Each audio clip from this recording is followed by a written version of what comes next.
नमस्कार, उत्तराखंड समाचार में आपका स्वागत है। मैं हिना जोशी छेत्री। आइए सबसे पहले नजर डालते हैं आज के मुख्य समाचारों पर।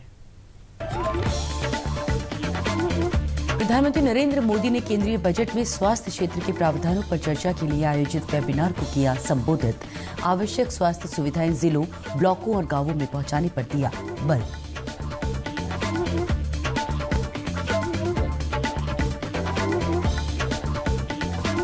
रक्षा मंत्री राजनाथ सिंह ने कहा, यूक्रेन में फंसे भारतीयों को अपने खर्च पर स्वदेश लाएगी भारत सरकार। सभी की होगी सुरक्षित घर वापसी।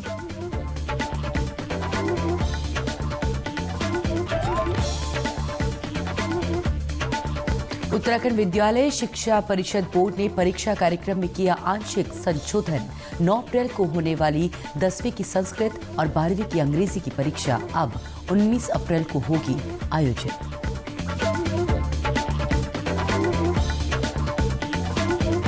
और प्रदेश में बदला मौसम का मिजाज। पहाड़ों पर बर्फबारी तो मैदानी इलाकों में बारिश और कोहरे से बढ़ी ठंड। और अब समाचार विस्तार से। केंद्रीय बजट में स्वास्थ्य क्षेत्र के प्रावधानों पर चर्चा के लिए एक वेबिनार को संबोधित करते हुए प्रधानमंत्री नरेंद्र मोदी ने कहा कि सरकार ने स्वास्थ्य सेवा के क्षेत्र में समग्र दृष्टिकोण अपनाया है और इसको अधिक समावेशी और मजबूत बनाने पर समान रूप से ध्यान केंद्रित किया है। प्रधानमंत्री ने कहा है कि सरकार एक भारत एक स्वास्थ्य की भावना के साथ स्वास्थ्य के ऐसे बुनियादी ढांचे के निर्माण का प्रयास कर रही है जो बड़े शहरों तक ही सीमित न रहे, बल्कि हर जिले और प्रखंड के गांवों में जरूरी स्वास्थ्य सुविधाएं उपलब्ध कराई जा सके। जब हम हेल्थ सेक्टर में होलिस्टिक और इंक्लूसिवनेस की बात करते हैं तो इसमें 3 फैक्टर्स का समावेश कर रहे हैं। पहला,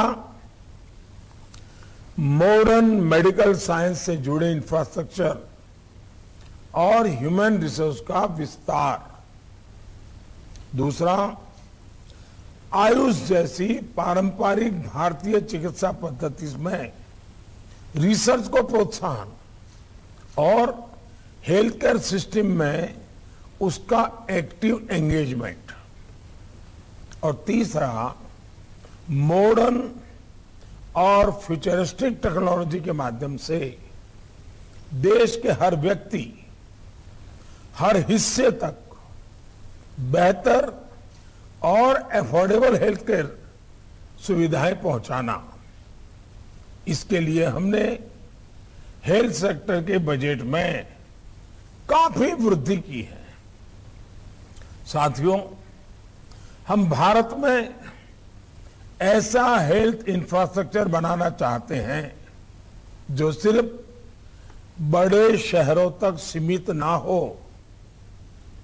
श्री मोदी ने कहा कि ये बजट पिछले 7 वर्षों में स्वास्थ्य सेवाओं में सुधार और बदलाव के प्रयासों के विस्तार को दर्शाता है। साथियों, ये बजट बीते 7 साल से हेल्थ केयर सिस्टम को रिफॉर्म और ट्रांसफॉर्म करने के हमारे प्रयासों को विस्तार देता है। और जो बजट के शास्त्र के जानकार लोग हैं वो इस बात को महसूस करते होंगे कि डे 1 से हमारी बजट हो या हमारी नीतियां हो, एक कंटिन्यूटी है और प्रोग्रेसिव अनफोल्डमेंट है। हमने अपने हेल्थ केयर सिस्टम में एक होलिस्टिक अप्रोच को एडॉप्ट किया है। रक्षा मंत्री राजनाथ सिंह ने कहा कि भारत सरकार यूक्रेन में फंसे भारतीयों को अपने खर्च पर वापस स्वदेश लाएगी। श्री सिंह ने कहा कि सभी लोगों को सुरक्षित वापस लाया जाएगा। इस संबंध में भारतीय विदेश मंत्री यूक्रेन के रक्षा मंत्री से लगातार संपर्क बनाए हुए हैं। परसों जो सीसीएस की बैठक हुई थी प्रधानमंत्री जी की अध्यक्षता में, उसी समय प्रधानमंत्री जी ने फैसला किया है उन सबको लाएंगे और भारत सरकार अपने खर्च पर उनको वापस लाएगी। और ऐसा नहीं है कि सीसीएस की मीटिंग होने के बाद उनको भारत लाने का सिलसिला प्रारंभ हुआ। उसके कई दिन पहले ही प्रधानमंत्री जी ने स्पष्ट रूप से कहा था कि उनके लाने की व्यवस्था की जाए। कई लोग आ भी चुके थे पहले। यूक्रेन के विदेश मंत्री से भी हमारे विदेश मंत्री ने भी बात की है। अब लगातार उनको सुरक्षित यहाँ पर लाने की व्यवस्था चल रही है। उत्तराखंड विद्यालय शिक्षा परिषद बोर्ड ने परीक्षा कार्यक्रम में आंशिक संशोधन किया है। किए गए बदलाव के तहत 9 अप्रैल को होने वाली 10वीं कक्षा की संस्कृत और 12वीं कक्षा की अंग्रेजी की परीक्षा अब 19 अप्रैल को आयोजित की जाएगी। शेष परीक्षाएं पूर्व निर्धारित तिथियों पर ही होंगी। जो 9 तारीख की हमारी परीक्षा थी, इसकी तिथि परिवर्तित करके 19 अप्रैल 2022 को होगी, जिसमें हाई स्कूल संस्कृत की परीक्षा है फर्स्ट मीटिंग में, और सेकंड मीटिंग में इंटर अंग्रेजी और कृषि अभियंत्रण, कृषि पशुपालन तथा पशु चिकित्सा विज्ञान, ये केवल कृषि वर्ग के लिए है। ये सेकंड पारी में होगी इंटर की परीक्षा। ये परीक्षा कार्यक्रम में आंशिक परिवर्तन हुआ है। आपको बता दें कि उत्तराखंड विद्यालय शिक्षा परिषद की इस बार 10वीं और 12वीं की परीक्षाएं 28 मार्च से लेकर 18 अप्रैल तक चलेंगी। इस बार 10वीं और 12वीं में कुल 2,43,229 परीक्षार्थी शामिल होंगे। उधर देश भर में यूक्रेन संकट के दृष्टिगत चंपावत जिला मजिस्ट्रेट विनीत तोमर ने जनपद वासियों से अपील की है कि चंपावत के रहने वाले व्यक्ति जो यूक्रेन में शिक्षा, व्यवसाय, रोजगार या अन्य किसी कारण से वहां गए हैं, उनके परिवारजन उनका ब्यौरा जिलाधिकारी कार्यालय और पुलिस अधीक्षक कार्यालय चंपावत को तत्काल दें, ताकि उनका रिकॉर्ड शासन को भेजा जा सके और यूक्रेन में फंसे भारतीयों को सुरक्षित वहां से स्वदेश लाया जा सके। इस संबंध में पुलिस अधीक्षक देवेंद्र पिंचा ने भी जनपद के सभी नागरिकों से अपील की है कि उनके संबंधी या परिवारजन जो यूक्रेन में किसी कारणवश गए हैं और वहां की परिस्थितियों की वजह से यूक्रेन में फंसे हुए हैं, उनका ब्यौरा जल्द कार्यालय में उपलब्ध करा दें। साथ ही टोल फ्री नंबर 112 पर सूचित करें, जिससे प्रशासन की ओर से उनको सकुशल वापस लाए जाने का प्रयास किया जा सके। उधर देश भर के छात्रों के साथ साथ नैनीताल जिले के 4 छात्र भी इन दिनों यूक्रेन में फंसे हुए हैं। नैनीताल के ये सभी छात्र MBBS की पढ़ाई के लिए यूक्रेन गए हुए थे। यूक्रेन रूस के बीच चल रहे युद्ध के बाद से अब सभी छात्रों के परिजन चिंतित हैं। प्रदेश में एक बार फिर से मौसम का मिजाज बदल गया है। पहाड़ों पर बारिश और बर्फबारी के साथ ही मैदानी इलाकों में भी बारिश और कई स्थानों पर कोहरा छाया हुआ है। उत्तरकाशी जिले में सुबह से रुक रुक कर बारिश का सिलसिला लगातार जारी है। गंगोत्री धाम, हर्षिल, मुखबा, धराली झाला, सुखी टॉप, दयारा बुग्याल जैसे उच्च हिमालय क्षेत्रों में बर्फबारी हो रही है। खबर लिखे जाने तक बर्फबारी के चलते गंगोत्री नेशनल हाईवे सुखी टॉप के समीप बंद हो गया है। मौसम विभाग का पूर्वानुमान जारी किया था, उसको दृष्टिगत रखते हुए आज भी जनपद में मौसम इसी टाइप से बना रहेगा। और जैसे कि चटपुट एरिया में बारिश भी हो रही है और ऊंचाई वाले क्षेत्रों में बर्फबारी भी हो रही है। अभी सुक्की से ऊपर मार्ग हमारा अवरुद्ध है और उसमें बेहद मार्ग विस्तार करने की कार्रवाई की जा रही है। और जनपद के अन्य क्षेत्रों में भी हल्की बारिश हो रही है और संबंधित विभागों को निर्देशित किया गया है कि वो अपने सेवाओं को सुचारू रखें। उधर चमोली जिले में भी बीती रात से ऊंचाई वाले स्थानों में बर्फबारी और निचले इलाकों में बारिश हो रही है। बद्रीनाथ, रुद्रनाथ, हेमकुंड, औली, रूपकुंड, फूलों की घाटी सहित ऊंची पहाड़ियों पर बर्फबारी और निचले स्थानों पर बारिश जारी है। बर्फबारी और बारिश से एक बार फिर तापमान में भारी गिरावट आई है। राजधानी देहरादून के एक निजी विश्वविद्यालय ने ग्रीन टी से फंगल रोधी दवा तैयार करने की नई खोज की है। विश्वविद्यालय के बायोटेक्नोलॉजी विभाग के वैज्ञानिकों ने ये नया फॉर्मूला खोजा है। इस टीम में डॉक्टर जिगीशा आनंद, डॉक्टर निशांत रॉय और डॉक्टर आशीष थपलियाल शामिल हैं। डॉक्टर जिगीशा आनंद ने बताया कि इस फॉर्मूले के जरिए मानव शरीर में मौजूद अति सूक्ष्म जीव कैंडिडा के कारण होने वाले रोगों का इलाज संभव है। उन्होंने जानकारी दी कि ग्रीन टी में मौजूद कैंटकीस के साथ बहुत कम मात्रा एंटी फंगल दवा और धातु आयनों की सूक्ष्म मात्रा को मिलाकर ये नया फॉर्मूला तैयार किया गया है। देखिए, ग्रीन टी एक तरह का बेवरेज है जो अगर आप वर्ल्ड वाइड देखें सबसे ज़्यादा कंज्यूम किए जाने वाला बेवरेज है और इसमें कई बेनिफिट्स होते हैं। इसमें एक तरीके का फाइटो कंपाउंड होता है जिसको हम कैटेकीन्स कहते हैं और यही कैटेकीन्स जो हैं इनमें एंटीऑक्सीडेंट, एंटी इन्फ्लेमेटरी एक्टिविटीज़ हैं। ये डायबिटीज़ कंट्रोल करने के लिए भी बहुत फ़ायदेमंद होती हैं। तो इसमें जो है डिजीज़ को कंट्रोल करने की भी क्षमता होती है, एंटी माइक्रोबियल एक्टिविटीज़ भी इनमें होती हैं। तो हमने इन्हीं कैटेकीन्स का प्रयोग किया है अलग अलग कंसंट्रेशंस में, और इसमें हमने कुछ एंटी फंगल ड्रग्स को बहुत ही कम मात्रा में इस्तेमाल किया। वहीं डॉक्टर निशांत रॉय ने बताया कि इस फॉर्मूले से एंटी फंगल दवाओं के मुकाबले बहुत तेजी और प्रभावी ढंग से कैंडिडा की वजह से होने वाले रोगों से निपटा जा सकता है। उन्होंने बताया कि कैंडिडा का संक्रमण नवजात शिशुओं, बुजुर्गों, महिलाओं, एंटीबायोटिक दवाओं की ज्यादा मात्रा लेने वालों, अंग प्रत्यारोपण कराने वालों को होता है। फंगस एक व्यापक बीमारी है जो कि पूरे समाज में फैली है। ये बीमारी न सिर्फ बच्चों में अपितु बड़े उम्र के लोगों में भी होती है, हर आयु के लोगों में होती है। इससे होने वाली बीमारी जो है वो कैंडिडियासिस या कैंडिडोसिस के नाम से जानी जाती है, और ये ओरल थ्रश जो बहुत ही आम है और घर घर में अब होने लगा है, ये बीमारी करने लगा है। जब हमारी बॉडी की प्रतिरोध क्षमता यानी इम्यूनिटी कम हो जाती है, जैसे कि कोविड में आपने देखा, तब और बीमारियां भी होने लगती हैं जिसे हम सेकेंडरी इन्फेक्शंस कहते हैं, और उस केस में कैंडिडा भी एक बीमारी बढ़ने लग जाती है। वहीं डॉक्टर आशीष थपलियाल ने जानकारी दी कि इस फंगल इन्फेक्शन में दी जाने वाली दवाओं से प्रतिरोधक क्षमता खत्म हो जाती है। उन्होंने कहा कि दुनिया इस वक्त एंटीबायोटिक रेजिस्टेंस की इस समस्या को सबसे ज्यादा प्रभावित है। आपने कोविड एरा में सुना होगा ब्लैक फंगस की एक समस्या आ रही थी, तो ऐसे ही हमारे शरीर में नॉर्मली कई सारे ऐसे छोटे छोटे फंगस होते हैं जो आमतौर पे इन्फेक्शन नहीं करते हैं, लेकिन जब हमारी प्रतिरोधक क्षमता कमज़ोर होती है तो इनको एक मौका मिलता है और ये भयानक इन्फेक्शन करते हैं। इनको हॉस्पिटल बॉर्न इन्फेक्शन भी बोलते हैं कि जब किसी को हॉस्पिटल में भर्ती किया जाता है तो कभी कभी उसमें एक इन्फेक्शन आ जाता है। अब सबसे बड़ी समस्या ये है कि जो भी ये हम फंगस की बात कर रहे हैं, इनके लिए हम लोग दवाइयाँ इस्तेमाल करते हैं, जिनको हम एंटीबायोटिक्स या इस तरह से दवाइयों के अलग अलग किस्म की दवाइयाँ हैं। तो जैसे जैसे हम दवाइयाँ इन फंगस को या इन माइक्रोब्स को देते हैं, इनमें प्रतिरोधक क्षमता बढ़ जाती है, जिसको बोलते हैं एंटीबायोटिक रेजिस्टेंस। और आज दुनिया में सबसे बड़ी ये एक समस्या है एंटीबायोटिक रेजिस्टेंस। तो इसको लेके ही टीम ने ये काम किया है, और इसके team leader professor Nishant Rai ji हैं, जिगीशा जी हैं, और इसमें 3 को इन्वेंटर है। भारत सरकार ने एक पेटेंट फाइल हुआ था और भारत सरकार ने ये पेटेंट ग्रांट किया है, जो कि लगभग 7 साल लगे इसको बनने में। आपको बता दें कि ग्राफिकेरा विश्वविद्यालय को इस नई खोज के लिए केंद्र सरकार द्वारा पेटेंट भी ग्रांट किया जा चुका है। चमोली जिलाधिकारी हिमांशु खुराना ने चारधाम यात्रा की व्यवस्थाओं को लेकर संबंधित विभागों के साथ समीक्षा बैठक की।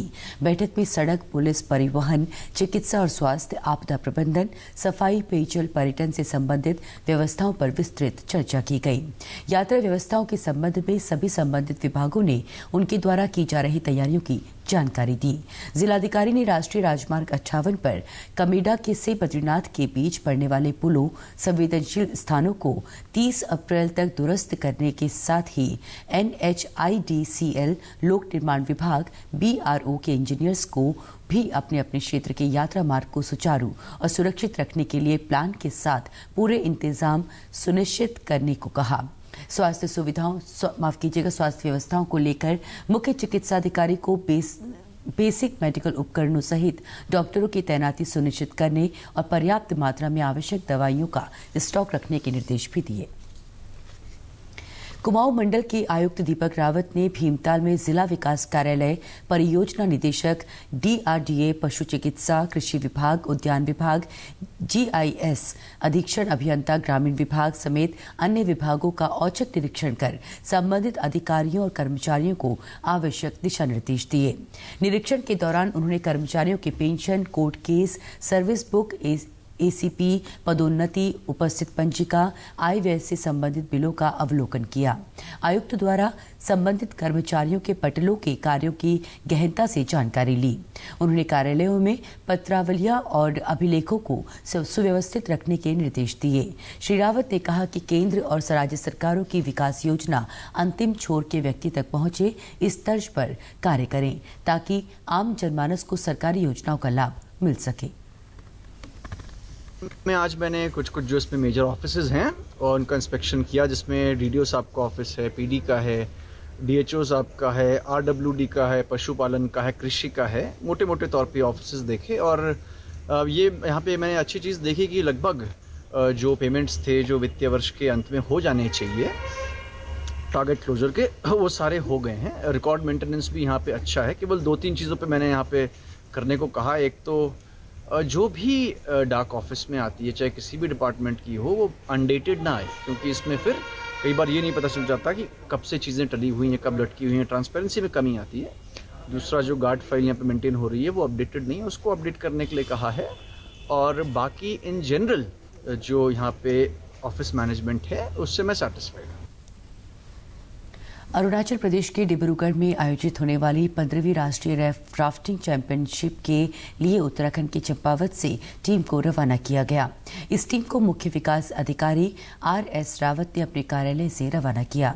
ये राष्ट्रीय प्रतियोगिता 19 से 23 वर्ष के बालक बालिका वर्ग के लिए आयोजित हो रही है, जिसमें रियल एडवेंचर संस्था की ओर से 5 बालक और 5 बालिकाओं को भेजा गया है।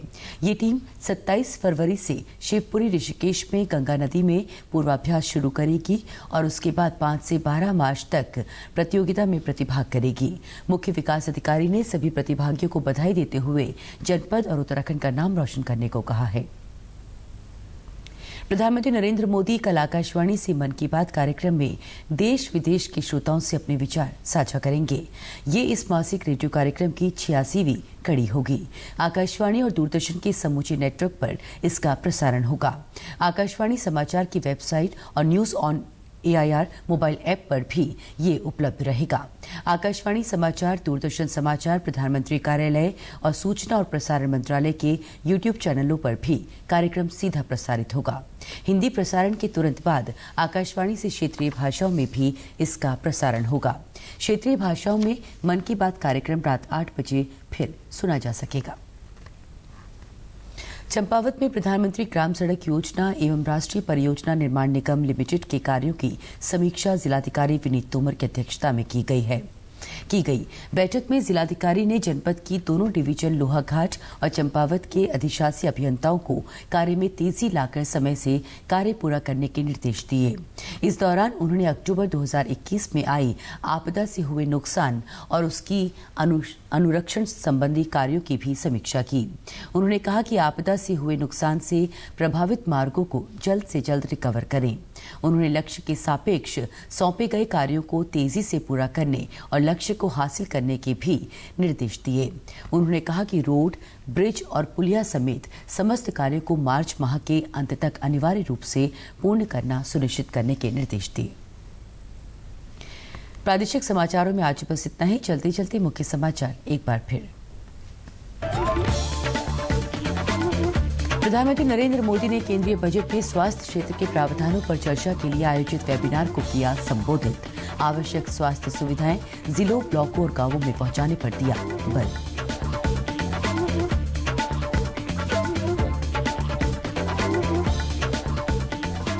रक्षा मंत्री राजनाथ सिंह ने कहा, यूक्रेन में फंसे भारतीयों को अपने खर्च पर स्वदेश लाएगी भारत सरकार। सभी की होगी सुरक्षित घर वापसी।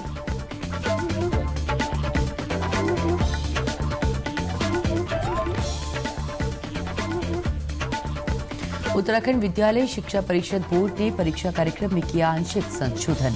9 अप्रैल को होने वाली 10वीं की संस्कृत और 12वीं की अंग्रेजी की परीक्षा 19 अप्रैल को होगी आयोजित।